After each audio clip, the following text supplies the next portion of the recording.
10 things you must know about Area 51.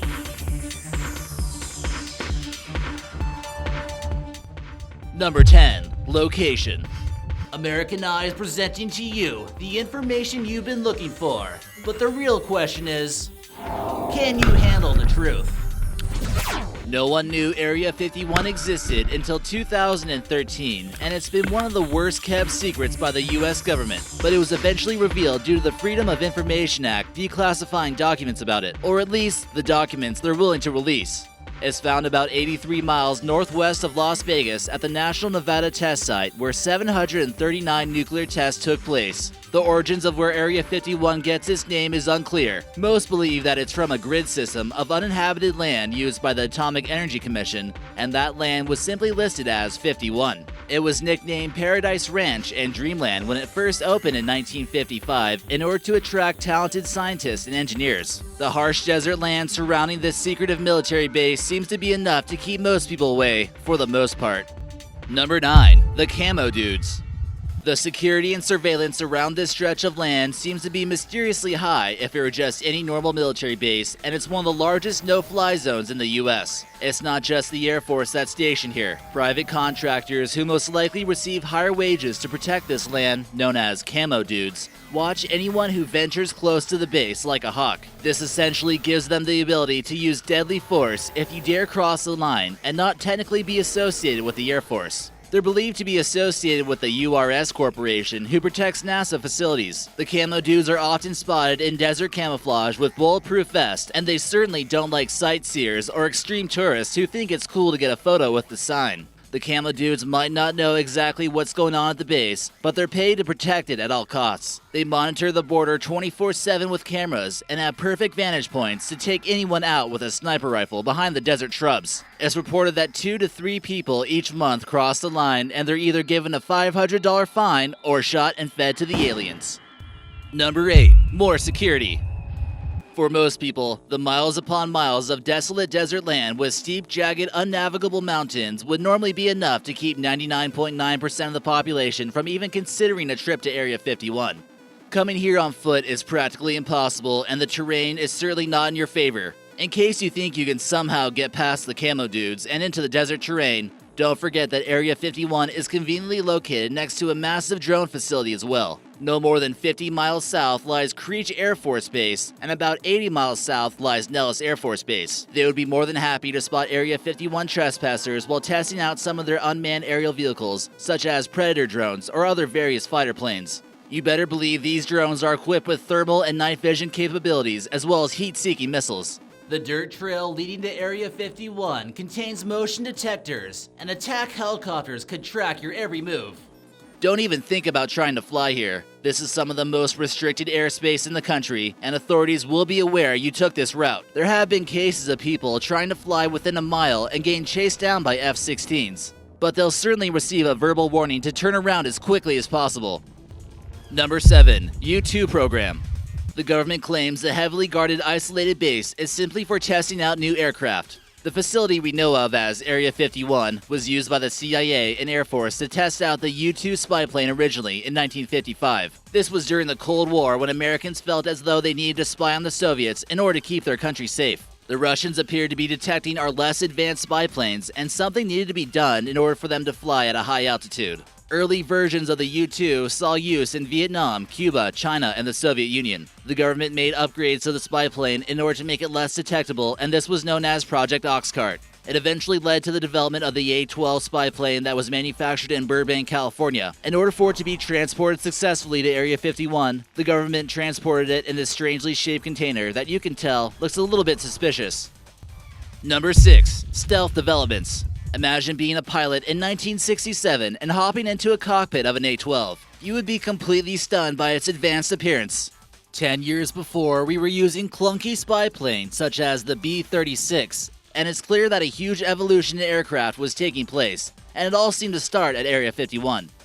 What other secret projects could the military be hiding from the public? The development of stealth aircraft that could get past enemy radar undetected began in the early 1980s and will give the US a huge advantage in the skies. As a part of the stealth developments, the U.S. Air Force began creating radar-absorbent material. This material has allowed for great advancements and for aircraft such as the B-2 bomber. What exactly this material is made of is kept top secret. Some former workers at Area 51 claim that much of this radar-absorbing material is burnt at Area 51, and that they've developed a horrible lung disease from breathing in the smoke. When they attempted to sue the government for this, their case was acquitted on grounds of national security. Number 5. Project Blue Book. After the Freedom of Information Act, we finally realized that the government was seriously concerned with UFOs and their threat to national security. Who was going to investigate this? The Air Force. There were roughly 701 confirmed sightings of unidentified flying aircraft by the Air Force between 1947 and 1969. They claimed that the sightings seemed to be caused by something far above the capabilities of the Air Force, and many of the sightings seemed to take place near government military bases. We've seen before how tight security is at Area 51, and if a UFO was spotted in this restricted airspace here, we can imagine that it would have been shot down by a fighter plane. In one document released by the CIA titled Flying Saucers, it states that the Air Force bases have been instructed to take interceptions of unidentified flying objects. Could this be the Air Force base they're referring to? With all the nuclear testing going on at the Nevada Proving Grounds, could it have attracted visitors from another planet? Number 4. Flying Saucers. Could Area 51 really be a base where all crashed UFO are transported to and researched on? Could this be the secret they've been keeping from us? Could they have gotten stealth technology and made such huge advancements from studying crashed alien aircraft? You might certainly be familiar with the Roswell crash that the government claimed to be a weather balloon that suspended a disc. If it was only a weather balloon, why would it receive so much attention from the FBI? Others claim that it wasn't just debris from a spacecraft taken to Area 51, but also some of the bodies of gray aliens. This is the most well-known case of the US possibly recovering a UFO spacecraft. Think of how many they could have possibly had that we have no idea about. This photo was captured while someone was driving in western Arizona, and it appeared to be heavily guarded with escorts. The woman who captured the photo claims that it appeared to be heading in the direction of Nevada. Number 3. Reverse engineering. During the Vietnam War, the Air Force admits to taking crashed Soviet technology to Area 51 and trying to figure out the mechanics of some of their fighter planes. So not only do they possibly have an alien aircraft out there, but also an enemy secret aircraft. This was confirmed when a 3-star Air Force general named Robert Bond crashed a Soviet MiG-23 at Groom Lake in 1984 that the US had made experimental advancements to. So if they can reverse engineer a Soviet aircraft, could they do the same with an alien aircraft? Here in this photo, we see an Avro car that you can tell has a disc-like shape to it. It was a top-secret project experimented at this base. Some believe that this is just a training vehicle for another much more advanced flying saucer that isn't released to the public that's been reverse engineered, according to former Area 51 scientist Robert Lazar. Number 2. Other technology. Area 51 is located within close proximity of the Nevada Proving Grounds where hundreds of nuclear bombs were detonated. Night would turn to daytime due to the brightness of the explosions here, and could be seen as far away as Las Vegas. It seems clear that experimental aircraft isn't the only thing tested in this area. It's possible the government wanted a new type of energy that would allow them to reach far beyond our solar system. Robert Lazar also claims that using anti-gravity could lead to time travel or even an infinite energy source. Could anti-gravitational power have been discovered in Roswell and then tested here? Other theories include testing weather control and even chemtrails. And number 1, what are they hiding? So what's really going on here? Maybe we can get a closer look using Google Street View.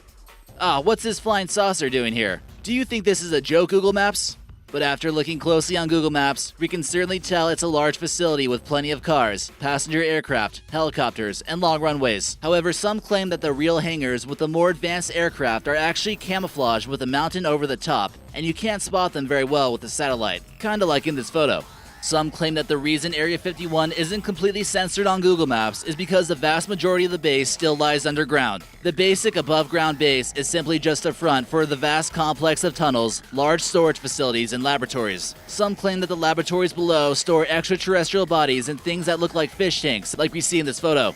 It's very possible that the reason it's so secretive is because humans are safer that way. The extraterrestrials we could have made contact with could be so advanced that if we disclose the information to the public, they could completely destroy us. Maybe it's the aliens controlling the disclosure and not us.